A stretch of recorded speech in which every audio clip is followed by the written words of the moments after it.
Terus bagaimana hubungan dengan anak saya yang sekolah di pesantren, Pak? Ini mau nanya. Jika sudah bersuci atau berwudu, Terima kasih, kemudian Bapak. bersihkan dengan wudunya batal. Wudunya batal. Bismillahirrahmanirrahim. Assalamualaikum warahmatullahi wabarakatuh.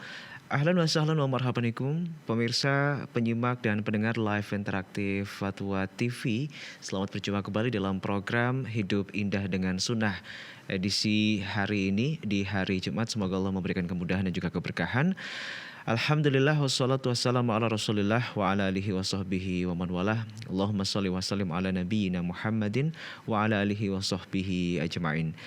Ya pemirsa, penyimak dan juga pendengar, insya Allah selama kurang lebih 1 jam ke depan kita akan hadir untuk menemani Anda. Dan tentunya sore hari ini kita ditemani oleh Ustadz Dr. MH Hasan Ayatullah LCMA.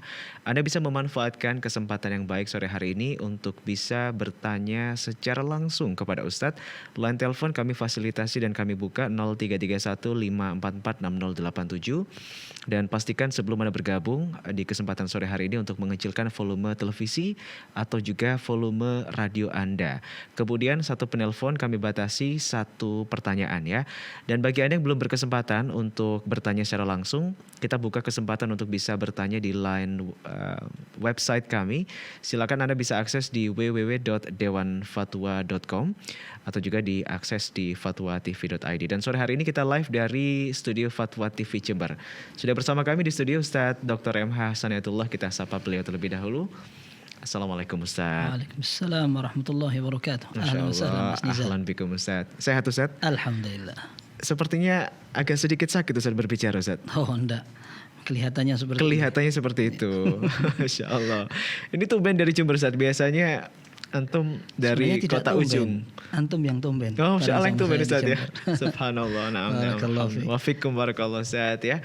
Dan sore hari ini pemirsa, tentunya kita juga undang bagi siapapun yang ingin bertanya. Dan pastikan juga sesuai dengan tema kita ini, Hidup Indah dengan Sunnah. Silakan manfaatkan kesempatan sore hari ini sebaik mungkin ya. Kita juga sapa Ustadz beberapa media yang tergabung sore hari ini. Di antaranya adalah Radio Sahabat Tegal, Radio MDFM Probolinggo, kemudian Radio Saga FM Sumatera Barat, Radio Al Hikmah Banyuwangi, Radio Tua FM Riau, dan juga Radio Mas FM Seragen. Sebelum kita bacakan pertanyaan dan kita undang bagi penelpon, kita akan dengarkan terlebih dahulu satu faedah nasihat pembuka yang disampaikan oleh Ustadz Dr. MH Hasan Ayatullah LCMA. Tafadhal Ustadz. Jazakumullah khair. Bismillahirrahmanirrahim. Alhamdulillahirabbil alamin. Wassallallahu wasallama wa baraka ala abdihi wa rasulihi nabiyina Muhammad wa ala alihi wa sahabatihi wat tabi'in wa man tabi'ahum bi ihsanin ila yaumiddin. Amma ba'd. Kaum muslimin dan muslimat, pemirsa Fatwa TV, pendengar radio Sunnah dimanapun antum berada, semoga Allah Subhanahu wa Ta'ala senantiasa melimpahkan keberkahan pada umur kita, ilmu, keluarga, harta, dan segala aktivitas yang kita laksanakan. Kaum muslimin dan muslimat, menyandarkan kenikmatan, pemberian, dan kebaikan kepada orang yang telah memberikannya kepada kita merupakan sebuah kebijakan, merupakan sebuah langkah yang bijaksana, atau sebuah kebaikan untuk membalas kebaikan dengan cara yang tepat. Bahkan sebaliknya, ketika seseorang mendapatkan perlakuan baik dari orang lain lalu dia ingkari, atau dia tidak katakan itu kebaikan dari pihak yang telah memberikannya, tapi justru diberikan kepada orang lain, maka ini bisa jadi sesuatu yang bisa mencerminkan tidak bisa berterima kasih. Apalagi seandainya sikap ini diperlakukan terhadap nikmat-nikmat Allah Subhanahu wa Ta'ala, maka dapat berubah menjadi sebuah dosa. Dan Allah Subhanahu wa Ta'ala murka dengan orang yang telah mendapat kenikmatan dari Allah lalu dia tidak merasa mendapat nikmat, atau dia menyangka bahwa nikmat itu datang dari usahanya sendiri. Dan ini sering diungkap dari Fir'aun, dari Qarun, dari orang-orang yang tidak beriman kepada Allah Subhanahu wa Ta'ala. Dalam Sahih Bukhari ada kisah yang serupa. Disebutkan oleh Nabi sallallahu alaihi wasallam, "Inna thalathatan min Bani Israel." Ada 3 orang dari kalangan Bani Israel. Abrasa wa aqra'a wa a'ma. Yang pertama orang yang punya penyakit kulit. Kulitnya putih-putih, bahkan ada sakitnya sehingga orang-orang bosan atau jijik ketika harus interaksi dengan orang itu. Yang kedua, orang yang rambutnya tidak tumbuh. Bahkan ada penyakitnya sehingga ada orang lain pun juga jijik ketika harus berdekatan dengan dia. Dan yang ketiga, orang buta. Aradallahu an yabtaliyahum. Allah ingin menguji mereka. Maka faba'atha ilaihim malakan, Allah Azza wa Jalla mengutus malaikat dalam bentuk manusia. Fa'atal abras faqala ayyu syai'in ahabbu ilaik. Malaikat ini datang menemui orang yang penyakit kulitnya banyak. Ditanya, kamu suka apa? Apa yang paling engkau angan-angankan? Maka dia mengatakan, launun hasan wa jildun hasan wa yadhhabu anni alladhi qad qadhiranin nas. Aku berharap pengen memiliki kulit yang baik, warna yang indah, menarik, dan juga yang menjijikkan ini membuat orang lari, tidak ada lagi dari badanku. Famasahahu fadhahaba anhu qadaruh. Maka malaikat tadi mengusap, kemudian dia sudah tidak ada lagi penyakit kulitnya. Wa u'tiya jildan hasanan wa launan hasana. Lalu Allah Azza wa Jalla beri dia dengan kulit yang baik dan juga warna yang menarik. Kemudian ditanya lagi, fa ayyul mali ahabbu ilaik? Harta apa yang kamu ingin punya? Maka dia mengatakan, al-ibil, aku ingin punya onta. Dalam riwayat dikatakan bisa onta, bisa sapi. Ini tergantung pada riwayat ini karena yang meriwayatkan agak ragu. Maka dalam riwayat itu dikatakan fa'u'tiya naqatan usyara. Intinya orang itu kemudian dikasih satu onta yang sedang hamil. Kemudian malaikat mengatakan barakallahu laka fiha. Semoga Allah memberikan keberkahan pada nikmat ini atau kekayaan yang sedang kamu miliki ini. Thumma atal aqra. Kemudian orang yang sedang botak atau sakit kulit di kepalanya ini didatangi juga. Ditanya, ayyu syai'in ahabbu ilaik? Apa yang paling kamu damba-dambakan? Dia mengatakan sya'run hasan wa dhahaba 'anni alladhi qad qadhiranin nas.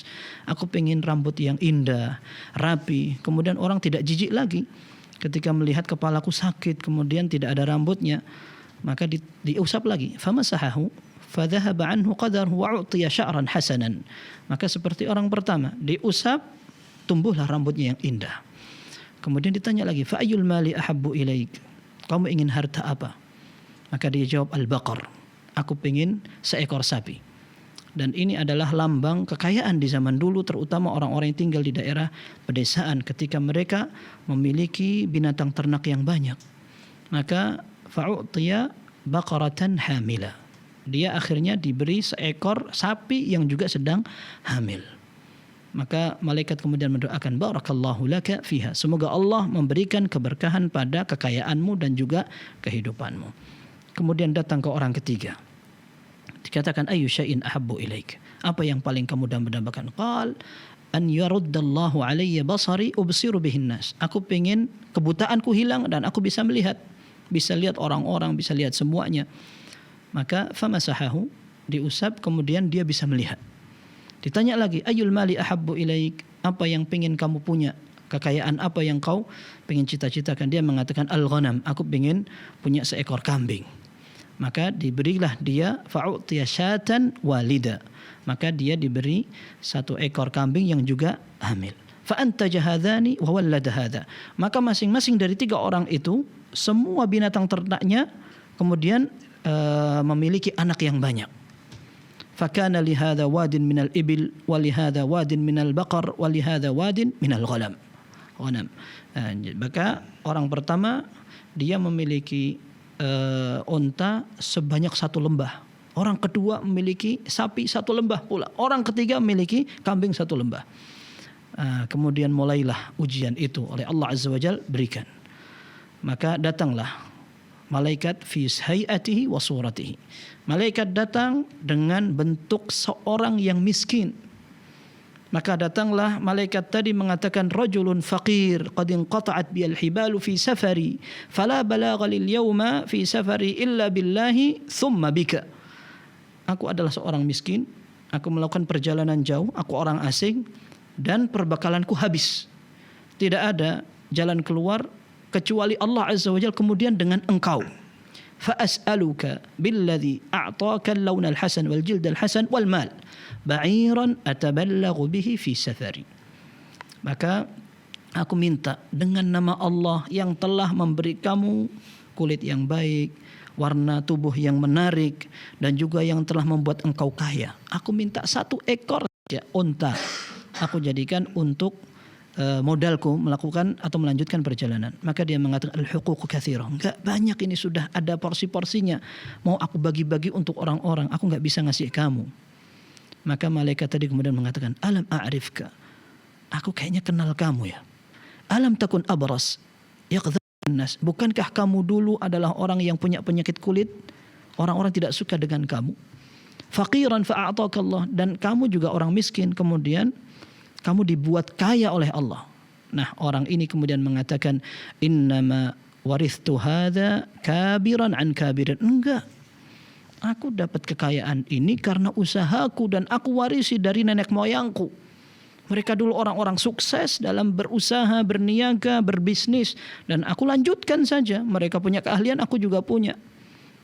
Maka malaikat tadi mengingatkan, mengatakan, in kunta kadziban bi da'wak fasayyarakallahu ila ma kunt. Kalau kamu bohong dengan perkataanmu itu, semoga Allah mengembalikan kamu dalam keadaan semula. Kemudian datang kepada orang yang kepalanya sakit, diucapkan yang sama dan diberikan balasan dengan jawaban yang sama.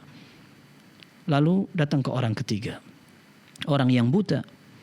Maka dia mengatakan seperti 2 orang pertama, fi hayatihi wa suratihi. Datang malaikat dalam bentuk orang laki-laki yang miskin. Dia juga mengatakan hal yang sama. Rajulun miskin qad inqata'at bil hibalu fi safari fala balagha lil yawma illa billahi thumma bika. Aku enggak punya apa-apa kecuali aku minta kepada Allah dan lewat perantara kamu. Aku minta syatan atabalaghu biha fi safari. Aku ingin 1 ekor kambing saja untuk aku jadikan modal lanjutkan perjalananku. Maka dia mengatakan, qad kuntu a'ma faraddallahu alayya basari. Dulu aku buta, lalu Allah kembalikan penglihatanku. Fakhudh ma syi'ta wa da' ma syi'ta fa wallah la ajhadu lakal yawma syai'an akhadhtahu lillah. Demi Allah, kamu silahkan mau ambil. Mau ambil yang mana, kamu tinggalkan yang mana, aku tidak akan melarangmu. Karena ini nikmat Allah dan aku akan membiarkan kamu dengan apa yang kamu inginkan. Maka malaikat tadi mengatakan, amsik malak fa inna mabtulitum faqad radiya anka wa sakhita ala sahibaik. Kata malaikat tadi, pelihara saja, pertahankan hartamu dengan kondisimu, karena sungguhnya kalian ini hanya diuji oleh Allah. Dan Allah telah ridha kepada kamu dan murka kepada 2 kawanmu. Dalam kisah ini oleh para ulama, ini hadis ini sahih, diriwayatkan oleh Bukhari dan Muslim, dan para ulama mengambil pelajaran bagaimana seorang bisa kufur nikmat. Dan memang ternyata orang bersyukur ketika mendapat ujian kelapangan itu lebih susah daripada bersabar dalam musibah yang berat. Maka menyandarkan nikmat kepada selain Allah, membanggakan diri dalam kesuksesan dunia, kehebatan, atau dia memiliki kekuatan relasi, atau mungkin dia memiliki keahlian dalam suatu apapun, lalu lupa bahwa itu semua adalah pemberian Allah, ujian juga dari Allah, ini berbahaya. Maka dalam segala kesempatan dan keadaan kita harus senantiasa ingat kepada Allah. Ada musibah, ada hikmahnya. Ada pemberian dan ada kalanya Allah Azza wa Jalla ingin mencoba kita. Maka apabila kita bisa senantiasa ingat kepada Allah, semoga ini akan menjadi kebaikan yang akan terus-menerus kita jalani. Wallahu a'lam bis-shawab. Nah, Ustaz, jazakallah khairan Ustaz. Wa jazakumullah atas satu nasihat khairan. pembuka. Berarti memang dikayakan atau dimiskinkan oleh Allah ini sekali lagi bukan tanda kecintaan Ustaz ya. Bisa jadi itu ujian Ustaz ya. Ya, ujian pun menjadi tanda kebaikan. Nah. Ya. Karena Allah Azza wa Jalla dalam sebuah hadis yang sahih akan memberi ujian ketika dia mencintai hambanya. Ya, man yuridillahu bi khairan yusib minhu, kata Ibnu Abbas dalam sebuah hadis yang beliau riwayatkan dari Nabi SAW, barang siapa yang Allah kehendaki kebaikan, dia akan dikasih ujian.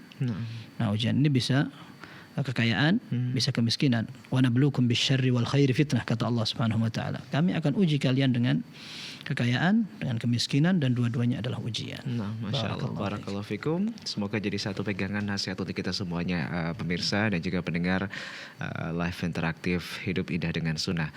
Dan sore hari ini pemirsa seperti biasa kita juga berikan kesempatan untuk bisa bertanya secara langsung, dan sudah tersambung bersama kami Ustadz penelpon pertama dari Lampung, ada Bapak Sugeng. Baik, Fatwa TV, Assalamualaikum.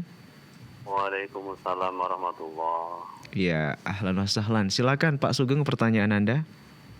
Maaf Ustaz, ini mau nanya. Silakan Pak Sugeng. Iya, seputar masalah sholat. Jadi begini Tat, Ana kan sering menghadiri kajian-kajian sunnah di seputaran Lampung. Yang konon dari ilmu yang Ana ambil, di situ sebagian Ana praktekkan di lingkungan Ana, yang di lingkungan Ana itu terkesan banyak dari organisasi Nahdiyin kan gitu. Kemudian ada beberapa pengurus takmir masjid di lingkungan Ana itu yang merekrut Ana untuk bisa ikutan jadi anggota takmir di masjid di lingkungan Ana gitu. Cuman Ana memang bilang kepada mereka, oke lah insya Allah kalau hanya sekedar ban serep, saya bilang insya Allah akan saya coba. Cuman dengan catatan saya minta dari beberapa imam rawatib di masjid di lingkungan yang saya maksud, seandainya nanti saya punya ide untuk mengadakan bacaan semaan bagi mereka terutama yang terbiasa mengimami sholat berjamaah di situ, ya mohon ya ini berlapang dada juga, anak bilang gitu. Karena anak perhatikan beberapa kali anak ikut sholat berjamaah dan bermakmum dengan mereka, artinya imam-imam yang sudah ada sebelumnya, itu terkesan bacaannya itu memang jauh dari tajwid dan tahsinnya. Baik. Nah, sehingga membuat anak kurang khusyuk, bahkan ya yang lain pun yang tahu tentang tahsin dan tajwid mereka juga kurang nyaman, sehingga anak beberapa kali mengadakan simaan konon terkesan anak malah justru agak dijauhi. Gimana nih Ustaz? Apakah anak harus berhenti atau anak berlanjut? Syukron jazakallahu khair. Tafadhol. Jazakumullah khairan. Baik. Pak Sugeng di Lampung ya. Semoga Allah Subhanahu wa taala memberikan istiqomah kepada antum dalam belajar sunnah, dan ini menjadi kenikmatan yang besar. Dan kita juga ingin agar kaum muslimin secara umum dan menyeluruh bisa turut menikmati indahnya sunnah. Sebagaimana dulu para sahabat Nabi Sallallahu Alaihi Wasallam menikmati sekali. Kemudian yang kedua, menjadi takmir masjid bagus sekali, dan itu menjadi tanggung jawab. Kalaupun kita bukan takmir, kalau kita lihat takmir dalam bahasa Arab itu artinya memakmurkan, bukan pengurus itu artinya, akan tetapi orang yang memiliki tanggung jawab untuk memakmurkan masjid. Maka tanggung jawab itu sebenarnya bukan hanya terbatas pada pengurus masjid, akan tetapi kepada seluruh kaum muslimin yang tinggal di sekitar masjid itu. Mereka bertanggung jawab dan harus memiliki konsekuensi dengan agama mereka agar masjid itu tidak terboikot. Harus dimakmurkan dengan ibadah untuk berdoa kepada Allah dan memakmurkan sholat 5 waktu. Maka saya kira yang Anda tanyakan itu adalah masalah teknis. Insya Allah kaum muslimin sudah terbiasa sekali dengan beberapa perbedaan. Ketika memang di negeri kita dan juga di negara lain, akan tapi kita beri contoh di negeri kita ini, kaum muslimin sudah terbiasa dengan perbedaan mazhab, perbedaan pilihan dalam tata cara ibadah, bacaan yang dipilih dan sebagainya, apakah menggunakan qunut atau tidak. Saya kira kaum muslimin bisa. Kalaupun seandainya misalkan kita merasa bahwa qunut itu tidak yang kita pilih sebagai pendapat yang paling kuat, lalu kita tidak mengimami pada saat sholat subuh, itu pun insya Allah sesuatu yang dimaklumi. Dan ini kita harapkan bisa menjalin ukhuwah, persaudaraan yang kuat, dan tidak ada bedanya ormas apapun. Kita sudah terbiasa hidup dengan ormas yang berbeda-beda. Sehingga yang kita sangat damba-dambakan adanya sifat yang bijak untuk menyikapi perbedaan yang masih dalam taraf ijtihad dan perbedaan mazhab. Adapun masalah memimpin salat menjadi imam, otomatis ini sesuatu yang juga diketahui oleh semua ulama, semua tokoh-tokoh dan juga para dai di negeri kita dan di negara lain juga, bahwa orang yang paling berhak untuk menjadi imam adalah orang yang paling bagus bacaannya. Maka kalau seandainya kita tidak bisa memanggil atau mengundang atau menugaskan orang yang memiliki keahlian seperti itu, tidak ada salahnya kita melaksanakan namanya tahsin tadi yang Anda sampaikan, namanya tasmi', itu namanya tahsin, memperbaiki bacaan Al-Quran bersama. Saya kira di mana-mana sudah ada rumah tahfidz, ada majelis taklim dan sebagainya, itu bisa dimanfaatkan. Adapun ada sebagian orang kok tiba-tiba kurang cocok atau bagaimana, nanti tinggal dikoordinasikan saja, rundingkan kira-kira yang perlu diperbaiki apa, sehingga saya kira insya Allah semua sepakat ketika imamnya lebih baik bacaannya, lebih banyak hafalannya, akan mereka bisa nikmati bersama daripada seadanya saja sudah. Yang ada datang pertama atau orang yang paling tua dan sebagainya, dan ini tentunya semua akan merasakan kekurangan itu. Manakala kita bisa berusaha untuk memperbaiki, maka ini insya Allah akan menjadi hasil yang lebih baik. Maka Anda sarankan, sekalipun memang ada ketidakcocokan yang kita pilih misalkan, akan tetapi kalau seandainya itu berupa maslahat bersama, contohnya misalkan kita undang ustadz siapa atau kiai siapa yang akan menjadi imam atau yang mengajari anak-anak muda yang bisa untuk membaca baik untuk menjadi imam pada saat dibutuhkan, insya Allah tidak ada masalah, itu bagus sekali. Wallahu a'lam bishawab. Nah, Ustaz, Masya Allah, semoga bermanfaat ya untuk Pak Sugeng yang bertanya di Lampung tadi, dan memang dakwah dimanapun ada ujiannya Ustaz, nggak hanya sebagai seorang takmir Ustaz. Iya, Masya Allah. Nah, betul. Masya Allah, semangat untuk Pak Sugeng. Nah, sebelum kita bacakan pertanyaan, sekali lagi kita mengundang bagi pemirsa, penyimak dan juga pendengar live interaktif Fatwa TV untuk bersama-sama memajukan dakwah bersama kami, dan kita berikan kesempatan bagi Anda untuk bisa menjadi bagian dari dakwah ini. Silakan Anda bisa berdonasi di rekening aktif Yayasan Pilar Media Komunikasi dan Dakwah Dewan Fatwa Perhimpunan Al-Irsyad di nomor rekening yang telah tertera di layar kaca Anda. Kami sampaikan terima kasih sekali lagi. Jazakumullahu khairan wa barakallahu fikum. Baik, masih ada banyak waktu pemirsa, sore hari ini Anda bisa manfaatkan sebaik mungkin. Silakan line telepon masih kami buka di 0331 544 6087.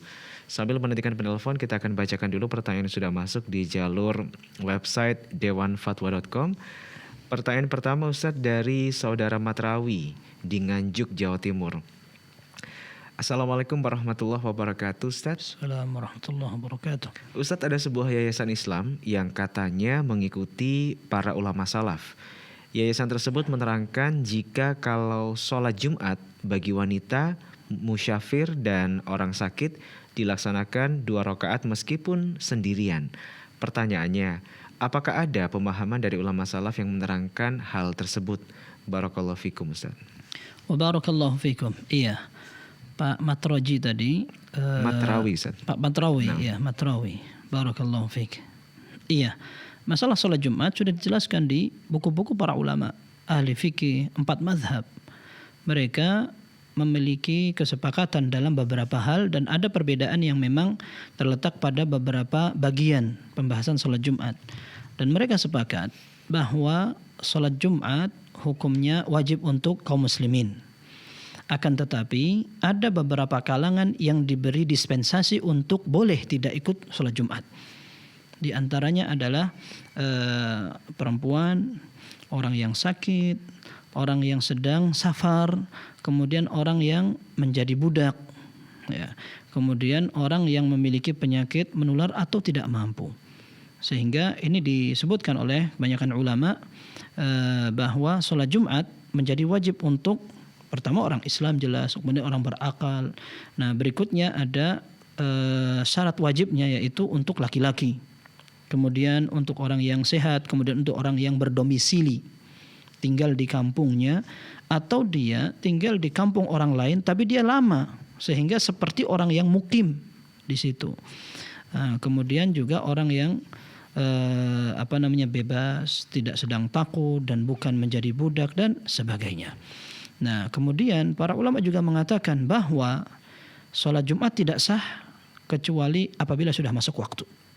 Kemudian sholat Jumat juga harus dilakukan secara berjamaah. Ini menjadi pendapat yang ditegaskan oleh para ulama.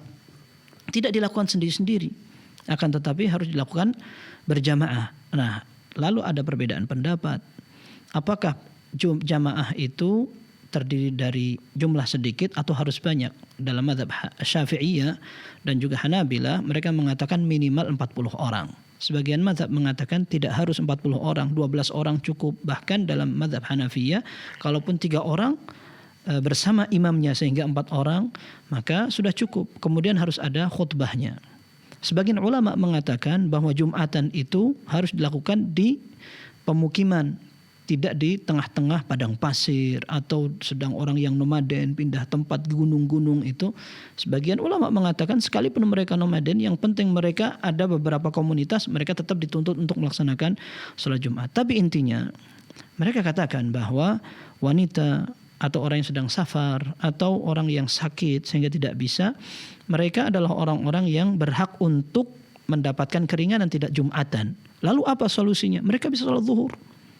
Mereka bukan sholat Jumat sendiri, akan tetapi mereka sholat zuhur dan 4 rakaat kalau mereka tidak sedang safar. Kalau mereka sedang safar, mereka boleh sholat 2 rakaat. Akan tetapi jika mereka tidak safar, maka mereka sholatnya seperti sholat zuhur secara sempurna. Adapun orang yang pengen Jumatan sendiri, apalagi sholat 2 rakaat, maka ini menyelisih apa yang disampaikan para fuqaha, ahli fikih. Dan mereka mengatakan Jumatan itu harus ada khutbahnya. Kalau ada orang sholat 2 rakaat saja tanpa khutbah, maka ini menjadi hal yang salah. Wallahu alam, saya belum pernah mendengar ada pendapat ulama salaf yang membolehkan wanita Jumatan sendiri di rumah. Ini yang pernah kita pelajari. Wallahu a'lam bissawab. Nah, Ustaz, barakallahu fikum. Semoga bermanfaat ya untuk Bapak Matrawi yang bertanya tadi dari Nganjuk.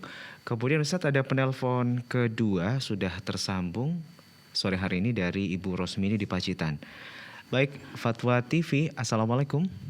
Waalaikumsalam warahmatullahi wabarakatuh. Baik, silakan Bu Rosmini, pertanyaan Anda. Iya.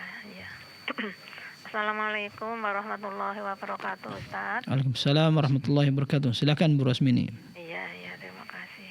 Saya ingin mengetahui atau ingin dijelaskan kalau menyalatkan jenazah wanita atau laki-laki itu bagi wanita boleh apa enggak. Terus yang kedua, kalau memandikan jenazah terutama yang wanita yang saya alami itu ada sebagian yang ditutup hidungnya dengan kapas dan juga telinganya dengan kapas, itu bagaimana? Dan kadang-kadang ada juga yang memakai celana juga dari kain, juga memakai BH bagi wanita. Itu bagaimana? Dan juga ada yang tidak. Itu bagaimana? Terima kasih jawabannya. Yang satu, Ustaz, kalau wanita itu berapa lapis kain kafannya, kalau laki-laki itu berapa lapis kain kafannya? Terima kasih jawabannya. Jazakallahu khairan. Assalamualaikum warahmatullahi wabarakatuh. Waalaikumsalam warahmatullahi wabarakatuh. Baik, berarti 3 pertanyaan. Ya, pertanyaan pertama, boleh atau tidak seorang laki-laki menyolatkan wanita atau wanita menyolatkan laki-laki? Boleh. Karena menyolatkan jenazah tidak disyaratkan harus satu jenis kelamin. Boleh saja Rasul sallallahu alaihi wasallam menyolatkan wanita, menyolatkan laki-laki sebagaimana Aisyah radhiyallahu anha menyolatkan laki-laki, menyolatkan perempuan, tidak mengapa. Yang kedua, memandikan. Nah, ini yang sebenarnya dibahas oleh para ulama, tidak boleh lawan jenis untuk memandikan jenazah. Dan mereka mengatakan haram hukumnya laki-laki memandikan jenazah perempuan, apalagi tidak mahram. Sebagian orang menutup hidungnya, telinganya, kemudian bahkan matanya sebagian. Dan ini sebenarnya wallahu a'lam hanya masalah teknis saja agar tidak mengeluarkan kotoran yang memang sudah tidak bisa tertahan lagi. Ketika seseorang sudah meninggal, maka anggota badannya tidak bisa dikendalikan dengan standar dan normal. Seringkali najis itu bisa muncul kembali dari tempat lewatnya.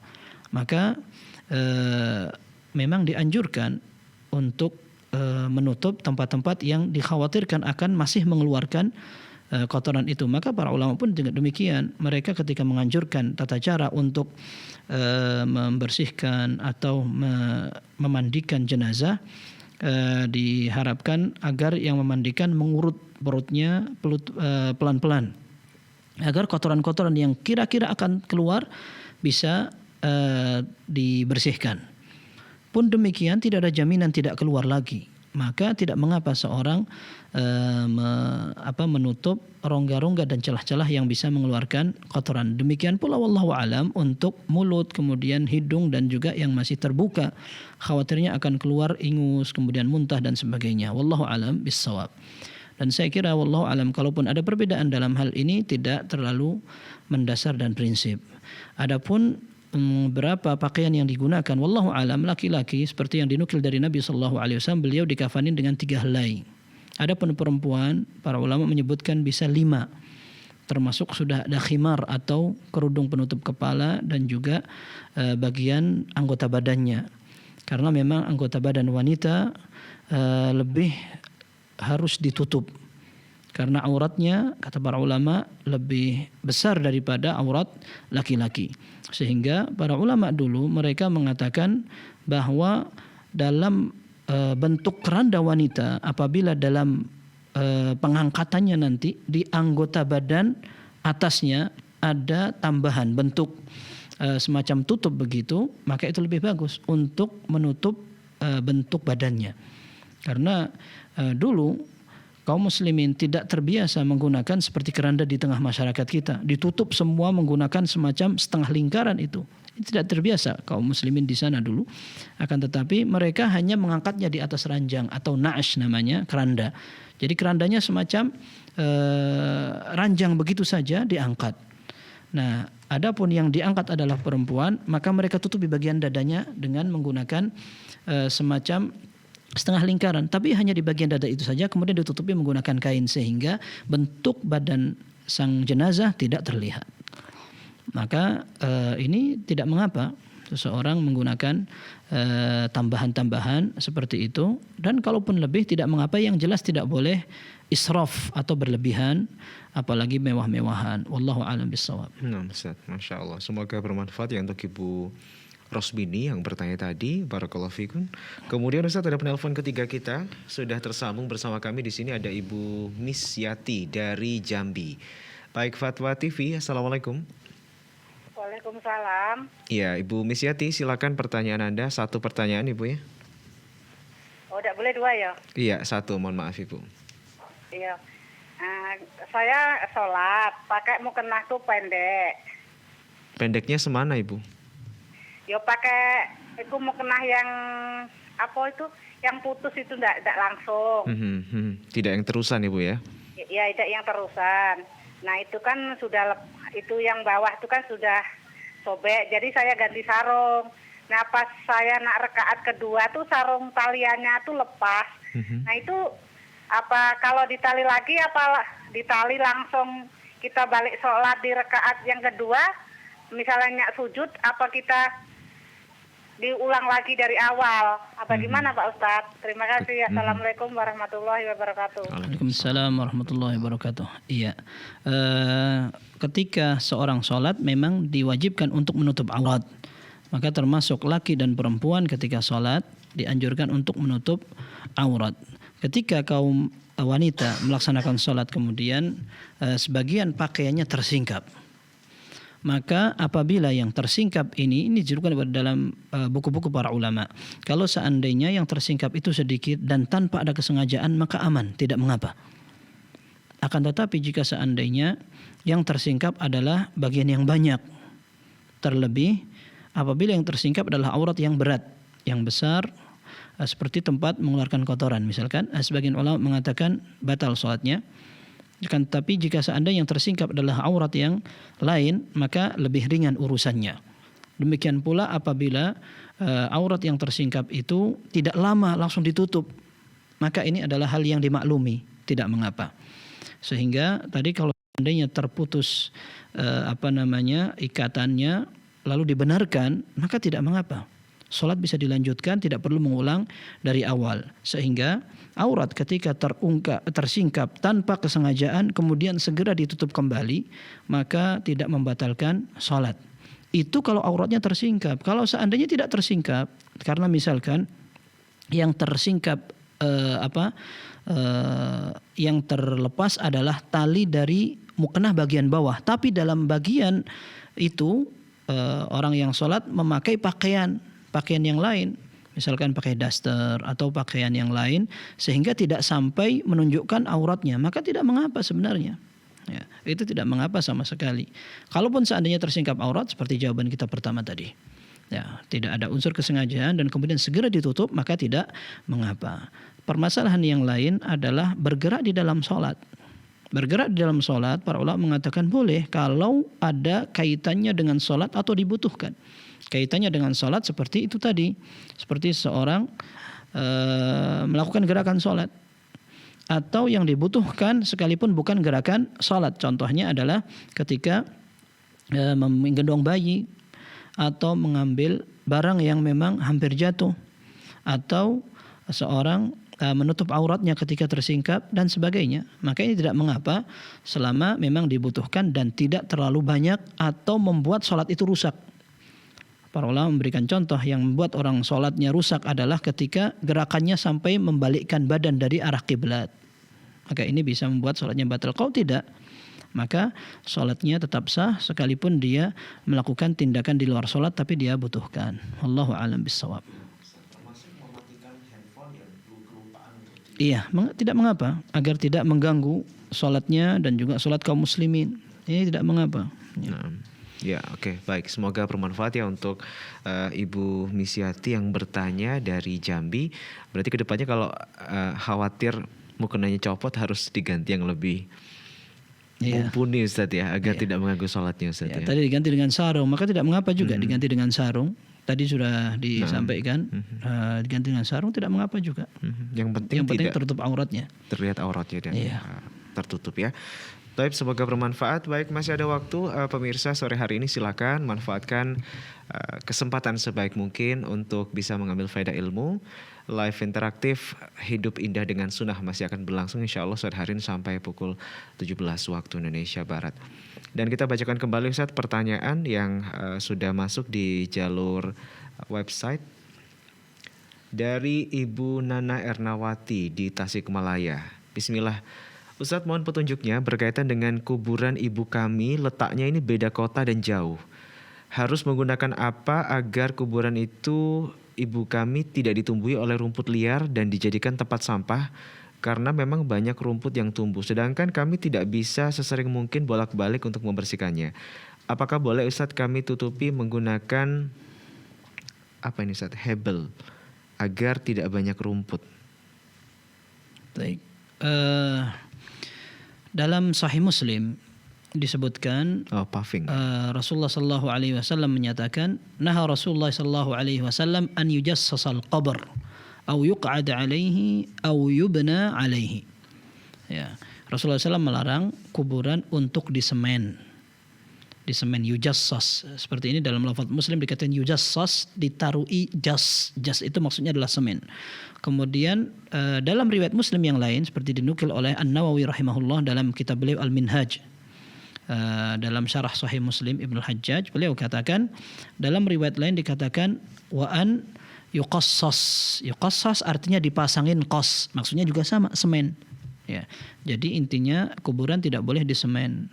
Wa an yuq'ada alaihi, tidak boleh didudukin. Wa an yubna alaihi, dan tidak boleh dibangun. Sebagian ulama mengatakan arti tidak boleh dibangun adalah dipasangin apapun di atasnya. Entah dikasih batu, keramik, atau ditaruh ikijing, atau dipakein semacam kayu dan sebagainya. Sebagian ulama mengatakan larangan ini berlaku pula untuk membangun di sekitar kubur. Kuburannya tidak dibangun tapi sekitarnya dikasih pagar tinggi atau ditaruhin masjid, bangunan semacam menara dan sebagainya. Ini masuk dalam larangan hadis dalam Sahih Muslim itu. Naha Rasulullah sallallahu alaihi wasallam an yujassasal qabru aw yuq'ada alaihi aw yubna alaihi. Rasulullah melarang untuk membangun kuburan, menyemen dan juga didudukin seperti itu. Dan ini menunjukkan kesalahan kebanyakan kaum muslimin ketika melayat mengantarkan jenazah sambil menunggu pemakaman, mereka duduk di kuburan-kuburan yang tinggi, yang bersih dan sebagainya. Ini salah. Harusnya tidak boleh. Tapi kuburan boleh ditinggikan. Setidaknya seukuran sejengkal agar orang-orang yang lewat tahu kalau ini ada kuburan sehingga tidak diinjak. Tidak diinjak dan tidak didudukin, karena memang didudukin juga dilarang dalam syariat. Akan tapi ketika orang tidak tahu kalau ini ada kuburan, maka mereka akan mendudukinya. Adapun ada rumput-rumputnya tidak mengapa. Selama rumput itu tidak menghilangkan tanda bahwa ini ada kuburan. Maka ketika ada orang yang ingin membersihkan kuburan keluarganya, tidak mengapa. Akan tapi jika seandainya dia sampai membangun, meninggikan, menyemen, mengkeramik dan sebagainya. Tadi yang ditanyakan hebel ya. Hebel itu ya semacam itu, semacam kayak bata ya. Maka tidak boleh juga karena masuk dalam larangan yang ada dalam Sahih Muslim tadi. Sehingga kalaupun seandainya tidak bisa datang ke sana untuk membersihkan, bisa menugaskan orang tukang bersih-bersih, dibersihkan saja. Mungkin kena hujan akhirnya tanahnya agak merendah kemana-mana sehingga terlihat seperti sejajar dengan tanah lainnya, maka ini bisa dibetulkan. Tapi kalau dibangun tentunya tidak. Wallahu a'lam bissawab. Nah Ustaz, bagi yang sudah terlanjur Ustaz, dulunya mungkin belum mengetahui bahwa ini terlarang Ustaz, kemudian apakah harus membongkarnya Ustaz? Udah terlanjur dihebel atau diberi paving atau bata? Wallahu a'lam. Orang tidak dikatakan membongkar kalau hanya sekedar membenarkan atasnya. Sebagian orang bahkan mengganti kijingnya. Mengganti kijingnya atau menambahi bangunannya atau dirubah dari dasarnya. Wallahu a'lam. Sehingga orang tidak dikatakan membongkar kalau seandainya dia hanya ingin merubah bagian atasnya saja. Tapi kalau sampai ke dalam-dalamnya, maka ini sampai dikatakan membongkar kuburan betul. Wallahu a'lam bishawab. Nah, Ustaz. Jadi boleh Ustaz ya ketika dulu Allah belum tahu. Boleh saja. Nah, Ustaz, taib, semoga bermanfaat. Kemudian Ustaz ada penelpon berikutnya, kali ini dari Jambi. Ada Bapak Umar sudah tersambung di line Fatwa TV. Ya, Assalamualaikum Pak Umar. Waalaikumsalam warahmatullahi wabarakatuh. Baik, ahlan wa sahlan. Silakan Pak Umar pertanyaannya. Satu pertanyaan. Ya, terima kasih Pak atas kesempatannya. Assalamualaikum Pak Ustadz. Waalaikumsalam warahmatullahi wabarakatuh. Silakan Pak Umar. Ya, di sini saya ingin menanyakan begini Pak Ustadz seputar riwayat suatu bacaan di dalam sholat, yaitu ketika kita setelah membaca Al-Fatihah sebelum membacakan amin, ini sebagian ada yang membacakan Rabbighfir li walidayya. Apakah yang demikian ini sahih Ustadz? Begitu saja pertanyaan dari saya. Terima kasih. Assalamualaikum warahmatullahi wabarakatuh. Waalaikumsalam warahmatullahi wabarakatuh. Wallahu alam, sepanjang sepengetahuan yang saya pelajari tidak ada riwayat yang menunjukkan itu. Akan tetapi ketika ada hadis yang sahih mengatakan idza ammana al-imamu fa'aminu. Idza ammana al-imamu fa'aminu fa innahu man wafaqa ta'minuhu ta'min al-malaikati ghufira lahu ma taqaddama min dhanbihi. Apabila imam sudah membaca amin, maka kalian beraminlah. Karena barang siapa yang suara aminnya bisa bareng dengan aminnya malaikat, maka dia akan diampuni dosa yang telah lalu. Kemudian dalam beberapa riwayat dikatakan, fa idza qala ghairul maghdubi alaihim waladdallin faqulu amin. Apabila imam sudah mengatakan ghairil maghdubi alaihim waladdallin, maka katakanlah amin. Sehingga perintahnya memang antara akhir ayat surat Al-Fatihah dengan kata-kata amin, tidak ada tambahannya. Seperti itu, wallahu a'lam bishawab. Nah, Ustaz, semoga bermanfaat ya untuk Bapak Umar yang bertanya di Jambi tadi. Kemudian kita sapa penelpon ke-5 kita sore hari ini dari Sumatera Barat, ada Ibu Yanti. Fatwa TV, Assalamualaikum Ibu Yanti. Waalaikumsalam warahmatullahi wabarakatuh. Silakan Ibu, satu pertanyaan untuk Ustadz. Iya, Assalamualaikum Ustadz. Waalaikumsalam warahmatullahi wabarakatuh. Mau bertanya tentang wudhu Ustadz. Jika dalam mengusap kepala, tangan tidak menyentuh pundak karena terhalang rambut, apa masih sah wudhunya Ustadz? Syukran Ustadz, jazakallahu khair. Assalamualaikum warahmatullahi wabarakatuh. Waalaikumsalam warahmatullahi wabarakatuh. Ketika mengusap kepala, tangan tidak menyentuh pundak. Tidak mengapa, karena pundak tidak dianjurkan untuk diusap.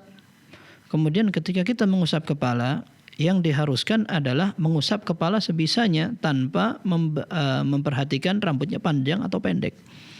Rasulullah SAW memberikan contoh, famasaha ra'sahu marratan wahidah. Dalam riwayat Ibn Abbas dikatakan, dalam riwayat Uthman, juga dalam riwayat Abdullah bin Zaid radhiyallahu anhuma, Rasulullah sallallahu alaihi wasallam, dan juga dalam riwayat Ali, beliau mengusap kepalanya sekali saja. Dalam riwayat Abdullah bin Zaid radhiyallahu anhuma, beliau mengatakan bada'a bi muqaddami ra'sihi hatta dhahaba bihima ila qafahu thumma raddahuma ila al-makan alladhi bada'a minhu. Rasulullah mulai dari depan sampai belakang di tengkuk, kemudian ke depan kembali. Nah, ini tidak dibedakan antara laki dan perempuan yang rambutnya panjang dan pendek. Sehingga kalau seandainya tangannya yang ada airnya ini tidak menyentuh bagian anggota badan dasar-dasar kepalanya karena ketutup rambut yang tebal, tidak mengapa. Ya, atau rambutnya panjang sampai di bawah, misalkan di bawah pinggang, maka tidak harus untuk diusap semua rambutnya. Akan tetapi dianjurkan untuk mengusap ukuran kepala ini dari depan, bada' bi muqaddami ra'sihi, dari depannya sampai ila qafahu. Qafa artinya adalah tengkuk. Kemudian dikembalikan lagi seperti ini. Maka tidak masalah ketika rambut itu menghalangi tangan kita untuk menyentuh dasar-dasarnya. Apalagi tadi yang ditanyakan adalah pundak. Nah, pundak tidak dianjurkan untuk diusap, bukan merupakan anggota wudu. Wallahu a'lam bishawab. Maka tidak mengapa. Jadi tidak mengapa Ustaz ya. Semoga bermanfaat untuk Ibu Yanti dari Sumatera Barat. Nah, kita akan bacakan kembali Ustaz pertanyaan yang sudah masuk di jalur website kami. Yang ketiga dari saudari Mirantini di DKI Jakarta. Assalamualaikum warahmatullahi wabarakatuh Ustaz. Assalamualaikum warahmatullahi wabarakatuh. Ustaz izin menanyakan, apakah boleh saya meminta tolong orang lain untuk membadalkan haji bapak saya yang sudah meninggal, sementara saya belum berhaji Ustaz? Jazakallah khairan. Wa jazakumullah khairan, boleh. Jawabannya boleh, karena itu namanya badal haji. Badal haji artinya seorang ditugaskan untuk menghajikan orang lain. Tapi syaratnya, yang pertama, orang yang menghajikan sudah harus haji sebelumnya. Kemudian yang kedua, orang yang dibadalkan atau orang yang dihajikan, dia memang sudah tidak mungkin lagi untuk berangkat haji. Entah karena tua sehingga penyakitnya tidak mengizinkan sama sekali untuk berangkat, atau orang sudah meninggal. Adapun orang yang belum punya uang saja, sekalipun sudah tua dan belum punya uang, maka tidak boleh dibadalkan, karena bisa jadi Allah Azza wa Jalla kasih kekayaan atau kemampuan, atau dihajikan orang, diumrahkan orang sehingga dia bisa berangkat. Maka para ulama mengatakan yang boleh dibadalkan adalah orang yang sudah tidak bakal mampu menunaikannya sendiri. Nah, dan syarat pertama tadi, orang yang membadalkan adalah orang yang sudah haji terlebih dahulu.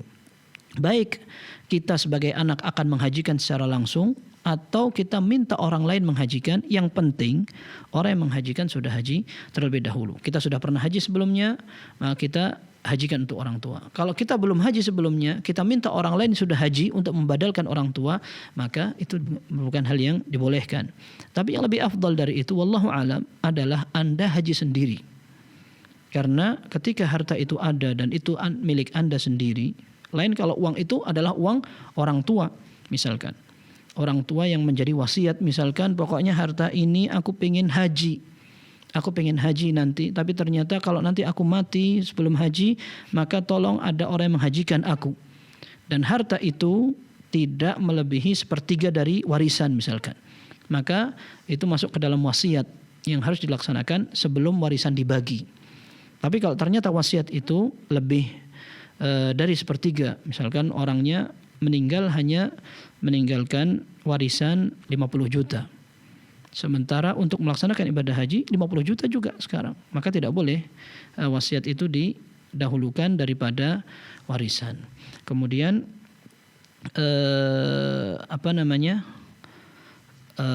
kalau seandainya si waris, ahli waris bisa menunaikan haji itu sendiri. Bukan karena ahli warisnya, tapi karena uang itu uang dia sendiri.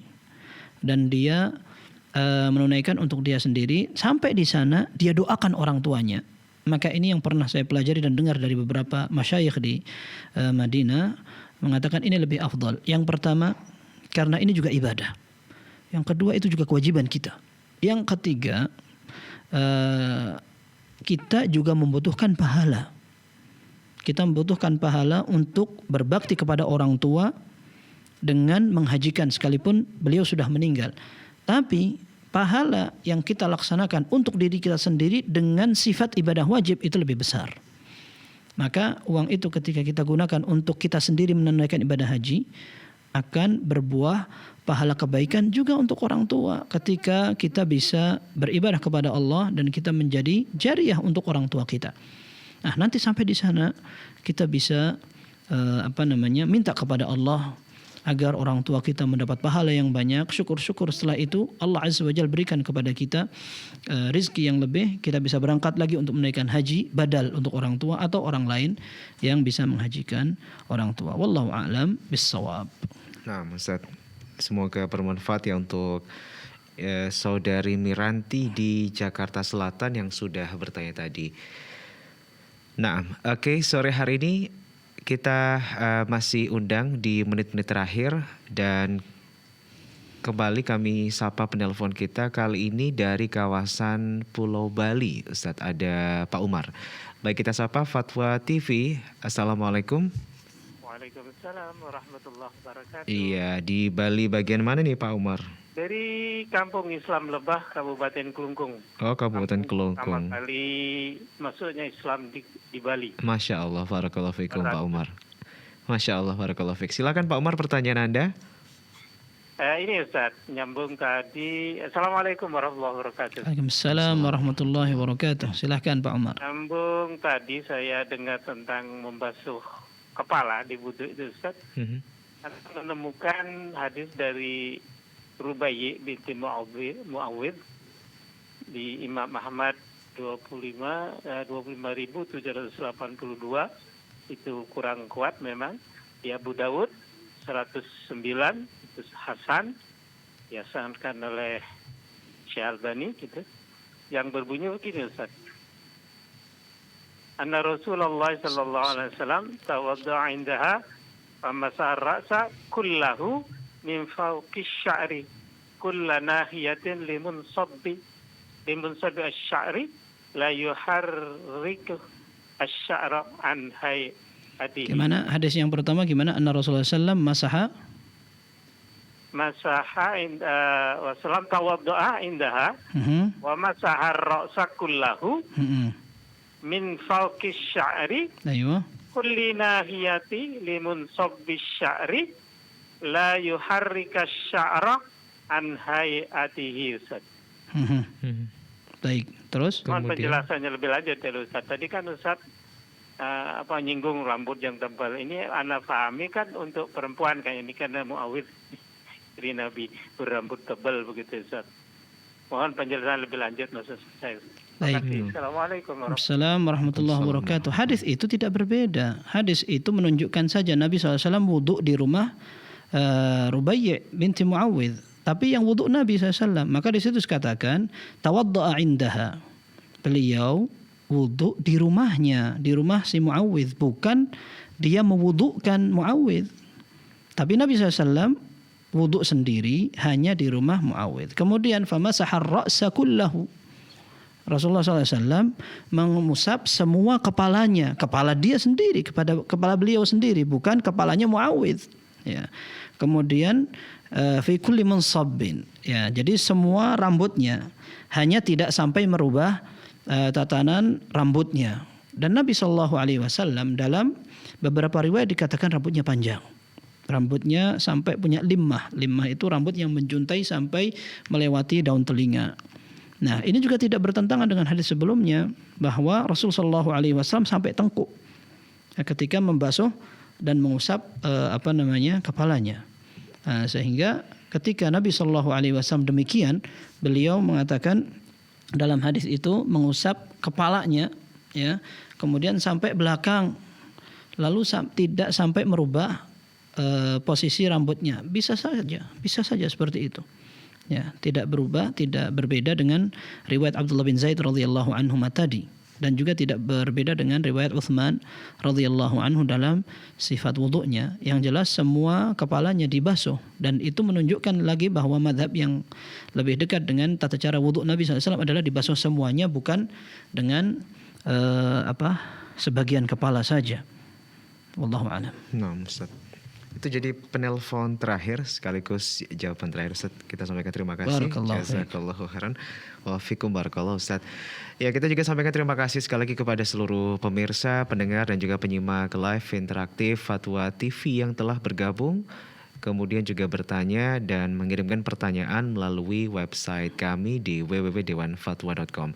Jangan lupa Anda bisa simak dan ikuti program-program live interaktif kami dari hari Senin sampai dengan hari Jumat di waktu yang telah dijadwalkan. Informasi-informasi berkaitan dengan Dewan Fatwa dan juga Fatwa TV silakan Anda bisa akses di fatwatv.id atau www.dewanfatwa.com. Kemudian jangan lupa juga untuk follow akun-akun sosial media kami di Facebook, Instagram, Telegram, Twitter dan juga YouTube Official. Ya pemirsa dan juga pendengar, kita informasikan sesaat lagi masih akan hadir untuk temani Anda program live interaktif Ekonomi Islam bersama dengan Dr. Erwandi Tarmizi LCMA dan live dari studio Fatwa TV Jakarta. Dan di layar kaca Anda kita juga undang untuk bisa sama-sama membangun dakwah ini di rekening aktif kami Yayasan Pilar Media Komunikasi dan Dewan Fatwa Perhimpunan Al-Irsyad. Kami sampaikan terima kasih sekali lagi atas partisipasi dan juga donasi Anda. Sampai bertemu kembali insyaallah di live interaktif berikutnya. Wassalamualaikum warahmatullahi wabarakatuh. Ya Allah. Terus bagaimana hubungan dengan anak saya yang sekolah pesantren? Ini mau nanya. Sudah bersuci atau berwudu. Terima kasih, Kemudian Bapak. bersentuhan dengan suami, wudunya batal.